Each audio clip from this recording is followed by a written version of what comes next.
अवधी बाकी आहे. शपथविधी इतकं मोठं बहुमत मिळालं असताना सुद्धा तुम्ही मुख्यमंत्री ठरला जात नाहीये, काय कारण असतं? हे बघा, आमचा पराभव झाला. आम्ही त्यांच्या कारणात जाणं लोकांनाही बरं वाटणार नाही. आम्ही त्याबद्दल काही कॉमेंट करू नये. त्यांनी 5 तारखेला शपथ घ्यावी, 15 तारखेला घ्यावी, नाही तर पुढच्या महिन्यात घ्यावी. ही फॅक्ट आहे की आमचा पराभव झाला आहे. त्यामुळं त्यांची शपथविधी का लांबतोय का नाही याविषयी मी तुम्हाला त्या दिवशी काल पुण्यातही सांगितलं.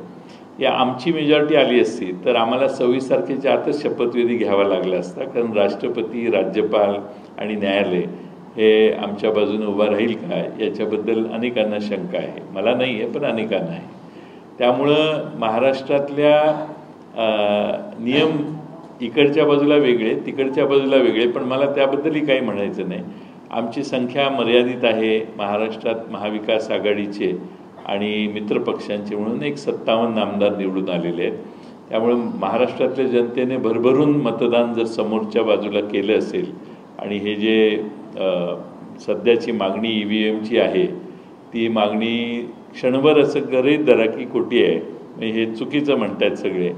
तर एवढ्या मोठ्या प्रमाणात जनतेने त्यांना प्रेम दिलेलं असेल तर जनतेच्या कुठल्याही मागण्यांना आता सरकार, देवेंद्र फडणवीस मुख्यमंत्री होणार की नाही मला माहीत नाही, पण ते झाले तर त्यांना नो हा शब्द डिक्शनरीतनं वगळावा लागेल. परंतु सर,